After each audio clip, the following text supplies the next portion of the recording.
আশিস কুমার সাহা রাজ্য রাজনীতির একটি ব্র্যান্ড নেম। সজ্জন ভদ্রলোক হিসেবেই তিনি পরিচিত। রাজনৈতিক ক্যারিয়ার বেশ লম্বা। সুনামের সঙ্গে বিভিন্ন সময়ে সংসদীয় রাজনীতির দায়িত্ব পালন করেছেন। বর্দোয়ালি বিধানসভা কেন্দ্রটি বরাবর ছিল আশিস কুমার সাহার গড়। কংগ্রেসের টিকিটে ধারাবাহিকভাবে তিনি এই কেন্দ্র থেকে জয়ী হয়েছিলেন। 2018 নির্বাচনে কংগ্রেস ছেড়ে গিয়েছিলেন বিজেপিতে।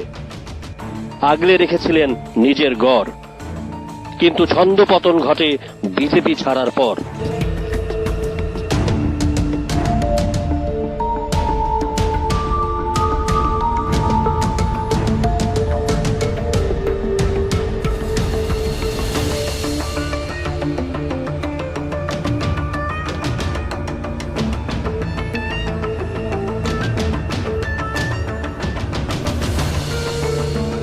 আশিস কুমার সাহা কেন বিজেপি ছাড়লেন, এই প্রশ্নের উত্তর সবার জানা। রাজ্য রাজনীতিতে আশিস বরাবর বর্মন গোষ্ঠীর লোক হিসেবেই পরিচিত। সুদীপ রায় বর্মন তার বন্ধু। বর্মন গোষ্ঠীর হাত ধরেই আশিস সাফল্য কুড়িয়েছেন রাজ্য রাজনীতিতে। বন্ধু সুদীপের সঙ্গে তিনি কংগ্রেস ছেড়ে গিয়েছিলেন তৃণমূল কংগ্রেসে। এরপর টিএমসি ছেড়ে গিয়েছিলেন বিজেপিতে। কিন্তু 2018 বিজেপি আইপিএফটি সরকারের 1.5 বছরের মধ্যেই তৎকালীন মুখ্যমন্ত্রী বিপ্লব কুমার দেবের সঙ্গে সুদীপ রায় বর্মনের ঝামেলা শুরু হয়। কিন্তু আশিস ছিলেন নির্ভেজাল। সুদীপ বিপ্লবের ঝামেলার সময় বিজেপি আশিস কুমার সাহাকে মন্ত্রিত্বের অফার দিয়েছিল। কিন্তু বন্ধু সুদীপের দিকে তাকিয়ে আশিস বিজেপির নেতৃত্বের অফার পত্রপাঠ বিদায় করে দিয়েছিলেন।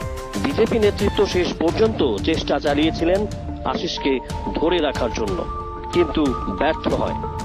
আর আশিসও বন্ধুত্বের নিদর্শন রাখতে গিয়ে বিজেপির মূল স্রোত থেকে দূরে সরে আসেন। একসময় বিজেপিকে চ্যালেঞ্জ জানিয়ে সুদীপের সঙ্গে আশিসও গেরুয়া ছেড়ে বেরিয়ে আসেন, পদত্যাগ করেন বিধায়ক পদ থেকেও।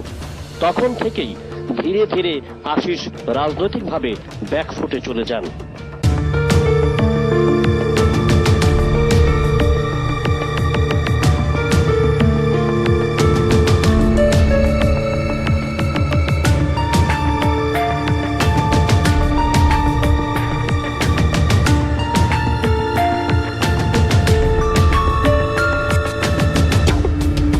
2022 উপনির্বাচন থেকে আশিস কুমার সাহার অবনমন শুরু হয়। উপভোটে তিনি পরাজিত হন। তার প্রতিপক্ষ ছিলেন মুখ্যমন্ত্রী ডাক্তার মানিক সাহা।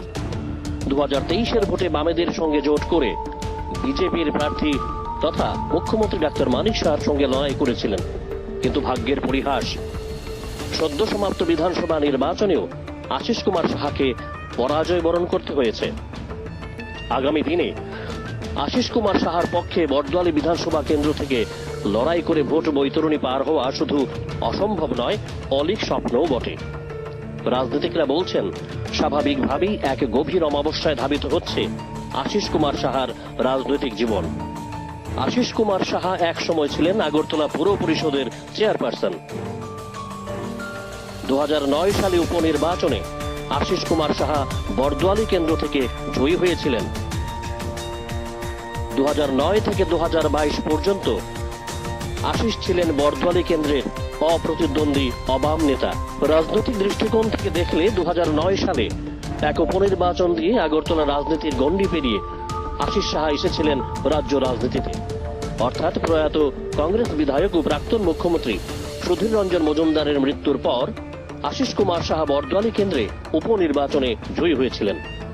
আর 2022 উপভোটে পরাজয়ের মাধ্যমে শুরু হয় আশিসের রাজনৈতিক ক্যারিয়ারের অবনমন।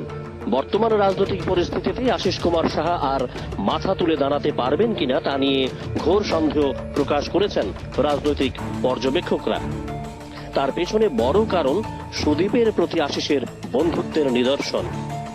রাজনীতিতে এরকম বন্ধুত্বের নিদর্শন নিঃসন্দেহে বিরল। রাজনীতির অভিধানে যেখানে ডান হাত বাম হাতকে বিশ্বাস করতে পারে না, সেখানে বন্ধুত্বের জন্য আশিসের ত্যাগী মনোভাব সত্যি প্রশংসার যোগ্য।